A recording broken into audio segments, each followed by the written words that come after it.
Саламатсыздар ма, құрметті білім алушылар? Бүгінгі біздің магистранттар, бүгінгі біздің 5-ші дәріс оқу үрдісін жоспарлау, силабус, сабақ жоспары, оқу әдістемелік кешендері. Енді кез келген оқу орындарында осы оқу үрдісін жоспарлау міндетті түрде керек. Енді силабус, сабақ жоспары, оқу әдістемелік кешендері туралы толыққанды тоқталамыз.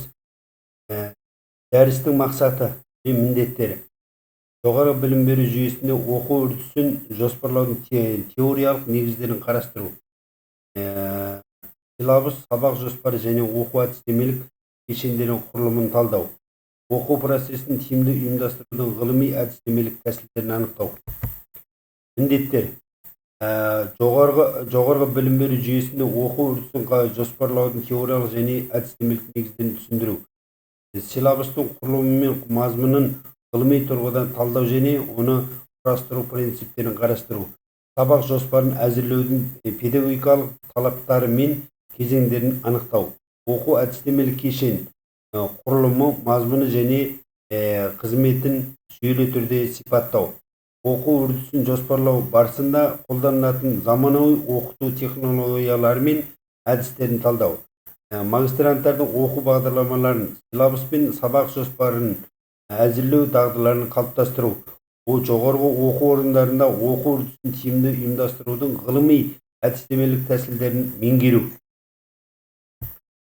Оқу үрдісін жоспарлаудың теориялық негіздері. Оқу үрдісін жоспарлау, білім беру процесін мақсатқа бағытталған жүйелі және ғылыми негізде ұйымдастыру. Негізгі принциптері: жүйелік, сабақтастық, нәтижеге бағдарлану, білім алушыға бағдарлану, академиялық еркіндік. Оқу үрдісін жоспарлау жоғарғы білім берудің сапасын қамтамасыз етудің негізгі элементтері болып табылады. Жоғарғы білім беру жүйесіндегі оқу жоспарлау деңгейлері. Оқу үрдісі бірнеше деңгейде жоспарланады. Білім беру бағдарламасы, оқу жоспары, силабус, сабақ жоспары, оқу әдістемелік материалдары. Бұл элементтер бір-бірімен иерархиялық байланыста болады. Силабус ұғым және мәні. Силабус белгілі бір пән бойынша оқу үрдісін ұйымдастырудың сипаттайтын негізгі оқу құжаты. Силабус пәннің мазмұнын анықтайды, оқу нәтижелерін көрсетеді, бағалау жүйесін сипаттайды, студенттің оқу траекториясын бағыттайды. Силабус оқытушы мен студент арасындағы академиялық келісім. Силабустың негізгі құрылымы. Силабус әдетте келесі бөлімдерден тұрады. Пән туралы жалпы ақпарат, пәннің мақсаты мен міндеттері, түлетін оқу нәтижелері, пән мазмұны, оқыту әдістері, бағалау жүйесі, әдебиеттер тізімі, академиялық сағаттар. Пәннің оқу нәтижелерін анықтау. Оқу нәтижелері студенттің оқу аяқталғаннан кейін не білу, түсіну және орындай алуы тиіс дағдылары.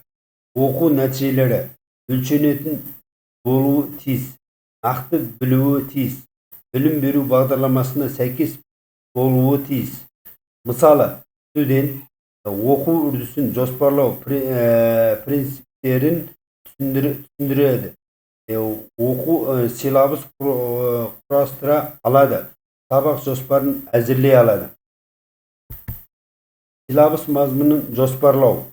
Пән мазмұны тақырыптар бойынша бөлінеді. Теориялық және практикалық бөлімдерден тұрады. Кредит санына сәйкес анықталады.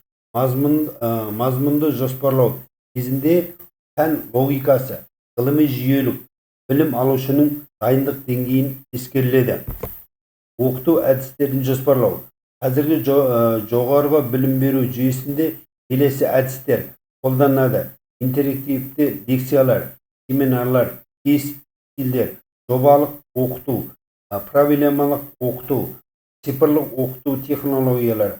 Бұл әдістер студенттердің белсенді қатысуына қамтамасыз етеді. Бағалау жүйесі. Бағалау жүйесі студенттердің оқу жетістіктерін анықтайды. Негізгі бағалау түрлері: ағымдық бағалау, аралық бақылау, қорытынды емтихан. Бағалау критерийлері айқын, әділ, ашық болуы тиіс. Сабақ жоспары ұғымы. Сабақ жоспары нақты бір сабақтың мазмұнын, құрылымын және әдістерін анықтайтын педагогикалық құжат. Сабақ жоспары оқу мақсаттарын, сабақ кезеңдерін, оқыту әдістерін, бағалау тәсілдерін қамтиды. Сабақ жоспарының құрылымы. Сабақ жоспары әдетте келесі бөлімдерден тұрады: сабақ тақырыбы, сабақ мақсаты, күтілетін нәтижелер, сабақ кезеңдері, оқыту әдістері, бағалау, репетиция. Сабақтың кезеңдері. Қазіргі педагогикада сабақ келесі кезеңдерден тұрады: ұйымдастыру кезеңдері, мотивация кезеңдері, жаңа материалдарды түсіндіру кезеңі, практикалық жұмыс кезеңі, қорытындылау кезеңі, рефлексия кезеңі. Сабақта қолданылатын инновациялық әдістер. Оқыту әдістемелік кешенінің ұғымы. Оқу әдістемелік кешені пәнді толық меңгеруге арналған оқу әдістемелік материалдардың жиынтығы. Оқу әдістемелік құрамына силабус, дәрістер, семинар материалдары, тапсырмалар, тесттер, оқу құралдары кіреді. Оқу әдістемелік кешенінің құрылымы. Оқу әдістемелік кешені келесі бөлімдерден тұрады: пән жұмысының бағдарламасы, дәріс материалдары, семинар тапсырмалары, өзіндік жұмыс тапсырмалары, бағалау материалдары, әдебиеттерге шолу. Оқу әдістемелік кешенінің функциялары.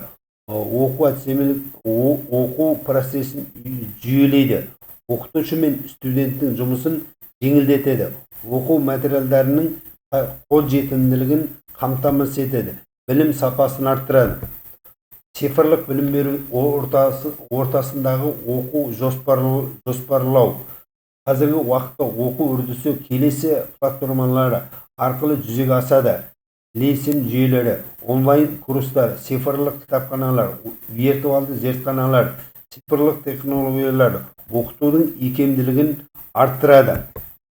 Оқу үрдісін жоспарлаудағы заманауи тенденциялар. Негізгі тенденциялар: құзыреттілікке негізделген білім беру, студентке бағытталған оқыту, цифрландыру, халықаралық стандарттарға сәйкестік. Оқу үрдісін тиімді жоспарлаудың шарттары. Тиімді жоспарлау үшін нақты оқу мақсаттары, ғылыми негізделген мазмұн, инновациялық әдістер, әділ бағалау жүйесі қажет. Оқу үрдісін жоспарлау жоғарғы білім беру сапасының негізгі факторлары: силабус, сабақ жоспары және оқу әдістемелік кешені. Оқу процесінің құрылымын анықтайды, оқытудың тиімділігін арттырады, студенттердің академиялық жетістіктерін қамтамасыз етеді. Тиімді жоспарлау қазіргі университеттік білім берудің стратегиялық міндеті болып табылады.